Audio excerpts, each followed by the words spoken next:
¿El enjuague bucal, marketing o es necesario? En muchos casos es necesario. No debe sustituir al cepillado, tampoco utilizarlo ni abusar de él. Para evitar los problemas a nivel bucal, lo más importante es: ¿El hilo dental es imprescindible? hay que tener un buen cepillado y complementarlo con limpieza interproximal. Si nosotros prevenimos, acudimos a nuestras consultas, nuestras revisiones, no hace falta tener un dolor para ir al dentista. Si nosotros acudimos a nuestras revisiones, cuando vayamos será algo pequeño y no si lo dejamos, que puede ser algo más grande, como puede ser una endodoncia, una extracción. ¿Lourdes, el blanqueamiento daña los dientes? Hola Lourdes, ¿qué tal? Buenas tardes, ¿cómo estás? Hola, ¿qué tal? Muy bien. Hoy nos vas a ayudar a desmentir ciertas cosas que se hablan cuando hay un círculo de amigos o estamos en familia y sale el tema del dentista, ¿no? Y aquí parece que todos somos dentistas. Lourdes, ¿el blanqueamiento daña los dientes o es un mito?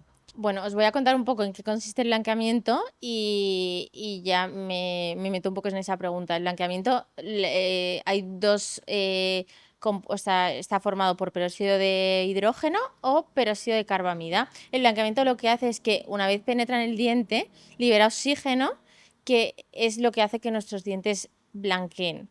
El blanqueamiento no daña el esmalte, es químico.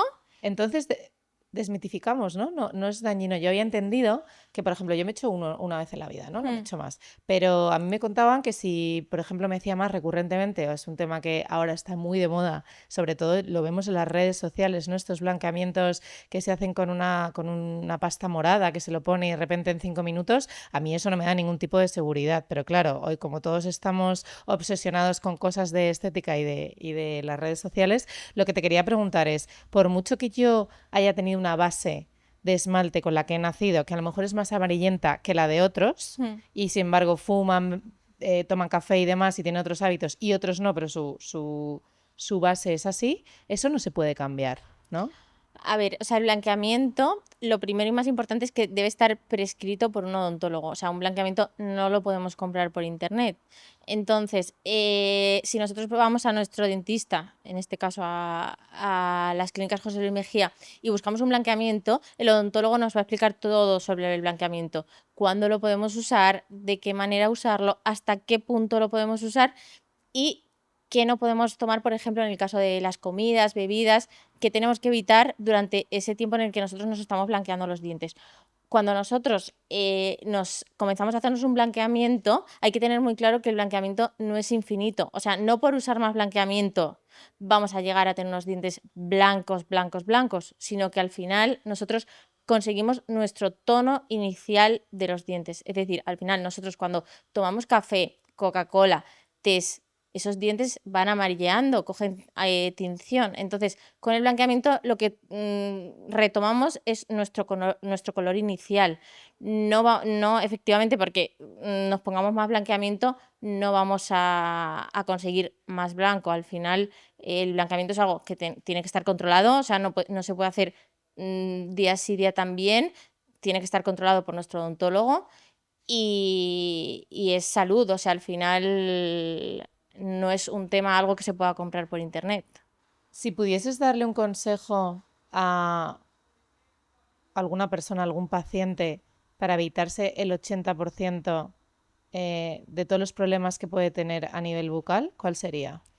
O sea, creo que para evitar los problemas a nivel bucal, lo más importante es una correcta higiene, súper importante, o sea, un buen cepillado, una limpieza interproximal y luego otro tema súper importante destacaría el tabaco. O sea, el tabaco afecta mucho a los dientes, afecta mucho a la encía, entonces serían las dos cosas que yo destacaría para tener, o sea, que hay que cuidar para tener una buena salud bucal.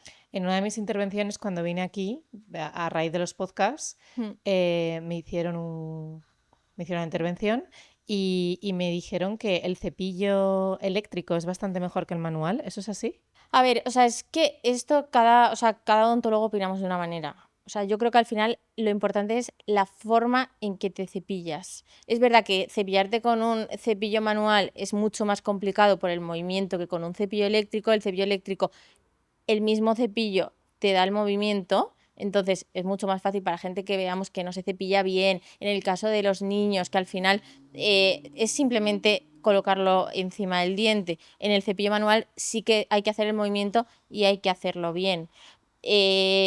No todos pensamos igual, pero sí que no hay que, o sea, no está bien pensar que el cepillo manual no limpia bien, porque el cepillo manual usado correctamente es ideal. Sobre el tema de si usar irrigador, que antes yo no sabía lo que era, pero ahora lo tengo en casa, lo utilizo todos los días.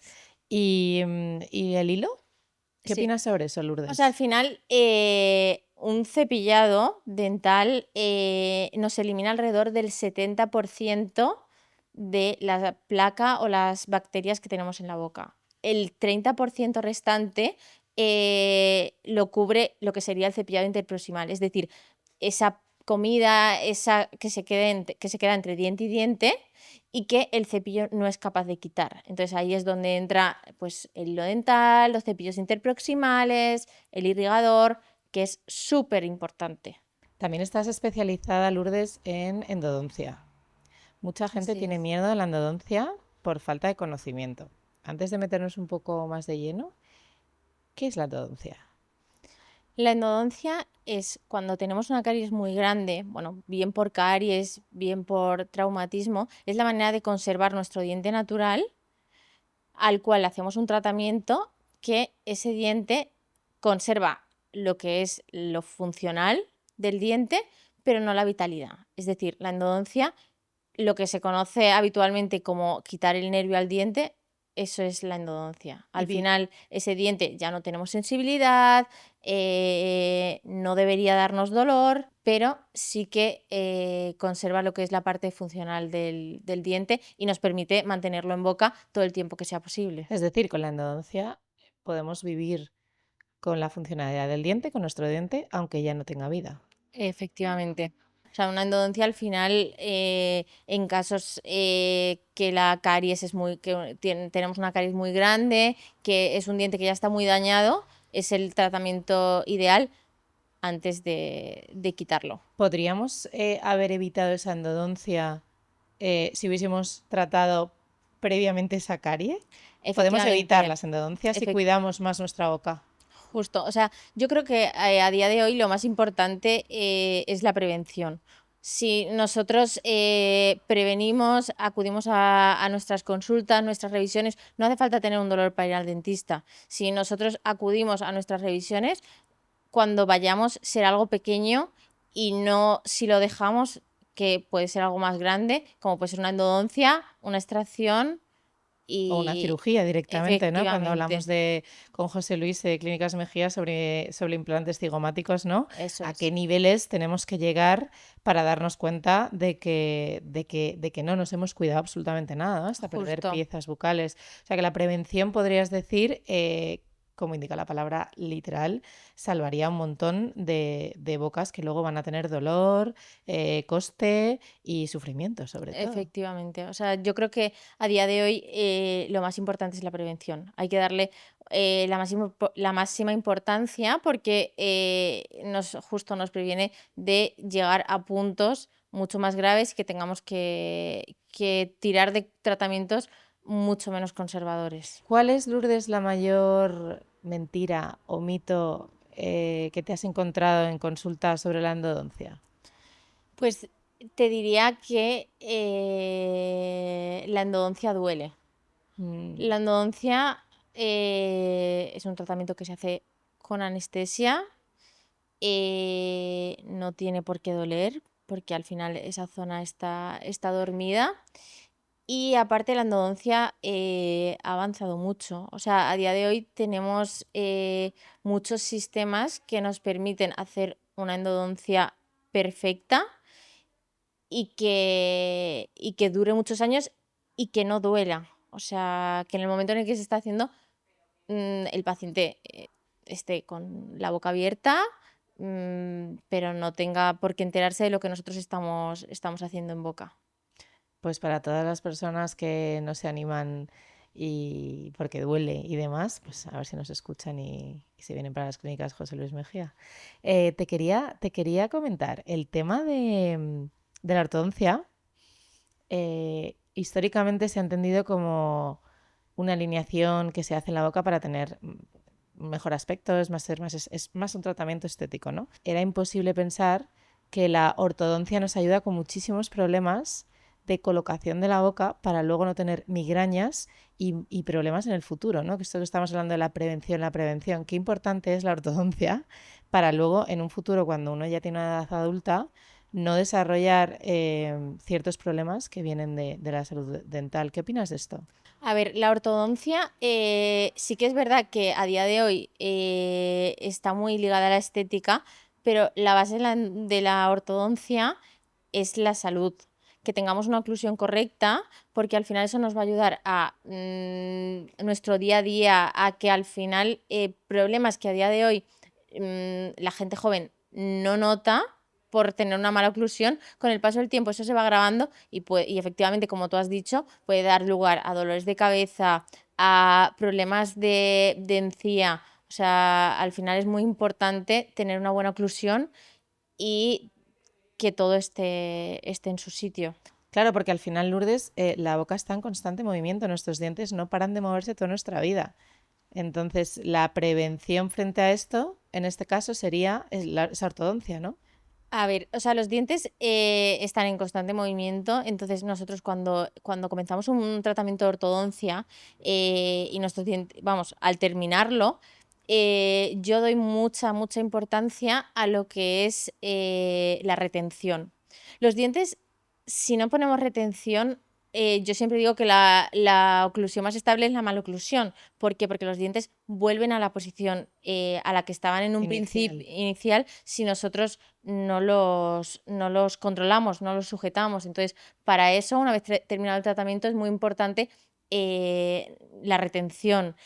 Hay mucha gente que cuando termina el tratamiento de ortodoncia parece que se les ha olvidado que han llevado ortodoncia. Es este aparato que luego te tienes que poner, ¿no? Para por las noches. Efectivamente. La retención, que no se nos olvide, por favor. Súper importante si no queremos volver a tener que pasar por otro tratamiento de ortodoncia. Al final ya hemos hecho ese tratamiento, todo ha quedado ideal, entonces ahora es importante mantenerlo, efectivamente. ¿Cuál ha sido uno de los tratamientos en los que tenías o has tenido algún paciente que tenía más miedo al dolor del tratamiento que al propio dolor que tenía en la boca?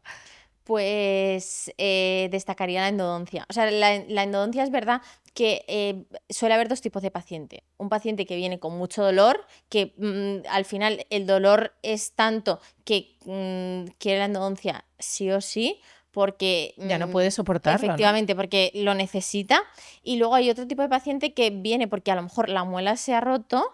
Lo que se ha roto es tanto que hay que hacer una endodoncia porque ya no podemos hacer un empaste. Y les da mucho respeto porque dicen, al final este diente no me duele, pero si ese diente está así, al final puede pasar dos cosas: uno, que tenga caries y que esa caries avance, o dos, que el diente esté necrótico, es decir, que ya no tenga vitalidad, y ahí se puede crear una infección que a largo plazo puede derivar en problemas más graves y que al final haya que quitar el diente.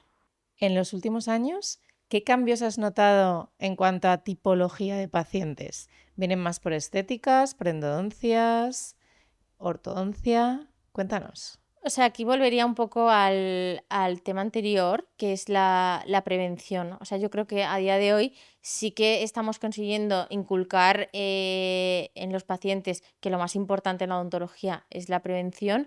Entonces, desde muy chiquititos, los pacientes vienen a sus consultas de manera habitual, de manera periódica, para no tener que llegar a ciertos tratamientos, tenerlo todo controlado, todo limpio. Y aquí, claro, destacar al final que haya una buena higiene, es decir, a los pacientes, que los pacientes sepan tener su boca sana y cuidada desde muy chiquititos. Eso ayuda mucho a largo plazo. Comentamos aquí en Madrid con José Luis, una vez en otra edición de podcast, el tema de toda esa comunidad de personas jóvenes, relativamente jóvenes, hablamos entre los 30 y los 40 años, que están empezando a perder piezas. ¿Qué está pasando en la sociedad en general para que cada vez más pronto personas jóvenes vengan a hacerse tratamientos que antiguamente eran para gente más mayor? O sea, yo aquí destacaría que hay que tener muy buena limpieza, o sea, la limpieza es fundamental y el tema del tabaco. O sea, al final el tabaco para la boca es el peor enemigo. Entonces, si queremos tener una buena salud bucal, Y el tema del estrés y lo que comemos y demás en esta vida que tenemos ahora moderna, ¿no? Con vamos para aquí, vamos para allá, ¿no? Todo es la fugacidad del tiempo, esto para ayer y demás. ¿Crees que afecta a la boca? todo afecta a la boca. Todo, todo, todo. El tema comida, que me parece muy importante. Por ejemplo, vamos a poner el azúcar. El azúcar, nosotros podemos consumir azúcar. Después de consumir azúcar, nos lavamos los dientes y ya está. Sí que hay que destacar que el azúcar es muy importante las veces que lo consumimos, es decir, nosotros podemos comer azúcar y lavarnos los dientes, pero si lo estamos haciendo constantemente, al final siempre va a quedar algo ahí y eso vamos a tener más tendencia pues, a tener caries. Y otra cosa también muy importante es todo el tema de chicles, todo lo que es pegajoso, gusanitos, que hay mucha gente que piensa, por comer gusanitos no van a tener caries. Que Si se quedan además todo el tipo claro, es que se quedan ahí, ¿no? o caramelos tipo sugus, Sí. todo eso es lo peor para la boca, o sea, para los dientes. Eso, caries, un montón, porque al final es muy pegajoso y el cepillado o es muy bueno o al final siempre algo va a quedar ahí. Nos vamos a dormir y ahí las bacterias actúan, pero vamos, Ahí se o quedan, sea, haciendo su vamos, trabajo. felices. Hablábamos antes de los tipos de cepillado, ¿no? Los tipos de herramientas que tenemos a nuestra disposición hoy en día para poder cepillarnos de mejor manera o de peor. Sí. ¿Cuál es el cepillado correcto? ¿O qué hacemos mal cuando nos cepillamos y, bueno, no está limpia nuestra boca? O sea, yo aquí me gustaría destacar que el tiempo ideal de cepillado es de 3 minutos. Yo, por ejemplo, ¿Tanto? o sea, cuando veo a niños, lo que les digo es, lo ideal es poneros una canción en el móvil vuestro o de vuestros padres y ese es el tiempo que tenéis que estar cepillándoos. Es el tiempo que hay que dedicarle al cepillado porque al final el diente tiene varias caras y hay que limpiarlas todas. Igual que, como he comentado antes, la limpieza interproximal también es muy importante, porque si nosotros solamente pasamos ¿A qué te refieres con eso, Lourdes? Que a lo mejor hay gente que no lo entiende. si nosotros solamente pasamos el cepillo, la cara del diente que está entre diente y diente, ahí el cepillo no llega. Entonces ahí es donde tenemos que utilizar pues el hilo dental, cepillos interproximales o el irrigador para que esa zona también quede limpia, porque hay mucha gente que no utiliza estos métodos, tiene esta limpieza interproximal y al final lo que vemos mucho en consulta son esas caries interproximales, que lo que nosotros conocemos que están entre diente y diente. O sea, que veis perfectamente quién es el que se lava bien los dientes y el que no. Efectivamente. En cuanto a eso, a mí hay personas que me chivan muchas veces de, jo, pues yo llego a casa y hay veces que me da una pereza y no me lavo los dientes. Es muy grave no lavarse los dientes antes de dormir. A ver, o sea, si tenemos que elegir un cepillado como el más importante, sería el de antes de dormir. Wow. O sea, el cepillado tiene que ser después de cada comida. Pero si nos tuviéramos que quedar con uno, el de antes de dormir es el más importante. ¿Por qué? Porque al final nosotros nos vamos a dormir y las bacterias se quedan ahí trabajando. Entonces, Es una hay guarrada. que, A mí me parece efectivamente, una o guarrada. sea, Sinceramente. hay que cumplirlo. O sea, después de cada comida, pero el de por la noche, sí o sí. Y Lourdes, ¿tú qué prefieres? ¿Salvar un diente o hacer un implante?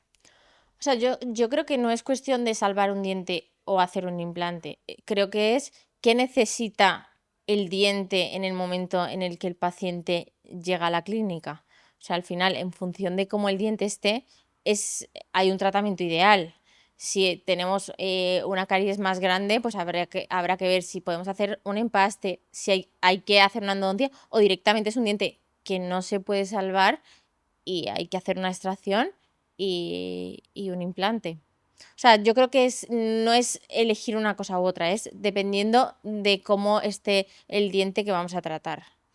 En el ámbito profesional, eh, ¿cuál sería una anécdota que tú pudieses contar de algo muy random que te haya pasado? Pues Que me sonríe. no lo sé, o sea, no sé con cuál me quedaría, pero sí que quiero destacar que al final hay que perder el miedo al dentista. O sea, el dentista es algo que a día de hoy las anestesias han avanzado mucho. O sea, tenemos el típico recuerdo de que siempre nos han contado de yo cuando era joven fui al dentista y me quitaron una pieza, una muela sin anestesia. O sea, eso a día de hoy no pasa. Al dentista hay que ir tranquilos, hay que efectivamente hacer nuestras revisiones para saber que todo está bien y yo creo que eso es lo más importante, al final tener un control y ya está. Actuar antes de que duela, ¿no? O sea, es algo que a mí sí que me gustaría lanzar aquí y lanzarte a ti, porque venimos siempre, me incluyo servidora, cuando nos duele y no nos Sí, damos cuenta. efectivamente. O sea, yo creo que sí que el dentista es algo que relacionamos con dolor, pero no tiene que ser así. O sea, el dentista tiene que ser algo que vayamos a hacer nuestras revisiones, control y prevención, como hemos dicho Y qué antes. paradójico, ¿no? Al final, porque muchas veces se dice, nada, nada, ahora no voy, tal, no sé qué, que me voy a tal viaje o me voy a comprar tal cosa, ¿no? Y es que el dentista es una pasta. Y luego, claro, si tú lo vas dejando, te das cuenta que por no haber prevenido en ese momento ya una revisión, que es algo que tampoco es tan costoso, que te diga esto y cogerlo a tiempo, que luego tener montada ahí una Mari Morena en el que te tengan que hacer una cirugía y demás, que ahí sí que, bueno, pues vas a tener que hacerlo porque si no, no vas a poder comer, ¿no? Por ejemplo. Justo. O sea, al final lo que está claro es que el dentista es salud y es con lo que nos tenemos que quedar. O sea, ¿qué hay más importante que nuestra salud? Nada. O Ah, sea, entonces son prioridades, la salud está en la cúspide. estamos llegando al final, Lourdes, de este maravilloso podcast. Vamos a hacer una serie de preguntas, un timbal de preguntas Vale. que van a ser un poco rápidas, ¿vale? Para que nos vayas contestando un sí y una frase. ¿Cuánto tiempo debemos cepillarnos los dientes? Como mínimo 3 minutos. ¿El enjuague bucal, marketing o es necesario? El enjuague bucal no es marketing. El enjuague bucal en muchos casos es necesario. Al final el enjuague bucal elimina bacterias, mucha gente también lo utiliza como complementario para tener un buen sabor de boca, pero sí que es verdad que no debe sustituir al cepillado y tampoco utilizarlo ni abusar de él. ¿Es malo usar blanqueamientos dentales no prescritos por el dentista? Sí, los blanqueamientos dentales deben estar prescritos por el odontólogo y controlados por el odontólogo. ¿Mito o realidad? ¿El azúcar es buena o mala? El azúcar, si no nos cepillamos los dientes, el tabaco y una mala limpieza son enemigos de los dientes. ¿El hilo dental es imprescindible o basta con el cepillado? Hay que tener un buen cepillado y complementarlo con limpieza interproximal, que es la limpieza entre diente y diente. No tiene por qué ser hilo dental. O sea, hay hilo dental, cepillos interproximales o el irrigador. ¿Cuántas veces al año deberíamos ir al dentista si no nos duele nada? Lo ideal es hacer al menos una revisión anual. Hay pacientes, hay que tener muchas cosas en cuenta, pero que las revisiones las hacemos cada 6 meses o incluso menos, pero por lo menos una vez al año hay que acudir. ¿Los refrescos son perjudiciales para los dientes? Sí, los refrescos son perjudiciales para los dientes. Los refrescos normalmente tienen mucho azúcar, que es perjudicial para los dientes, y tienen muchos ácidos que también son perjudiciales. ¿Y los cero? Los cero también. ¿La limpieza dental en clínica desgasta el esmalte también? No, la limpieza dental en clínica no desgasta el esmalte. O sea, eso es un mito y es importante hacerse las limpiezas en nuestra clínica, en este caso en Clínicas José Luis Mejía. ¿Cada cuánto deberíamos cambiar el cepillo de dientes? Por lo menos cada 3 meses debemos cambiar el cepillo dental. Si vemos que está muy gastado, si vemos que hemos pasado alguna enfermedad, también lo deberíamos cambiar antes. En el caso de manual y en el caso eléctrico, el cabezal también por lo menos cada 3 meses debemos cambiarlo. Pues nada, Lourdes, hemos llegado al final de este maravilloso podcast. Muchísimas gracias por tu tiempo y por todo tu conocimiento. Nos veremos pronto por aquí. Eso es, ha sido un placer. Nos vemos pronto. Gracias.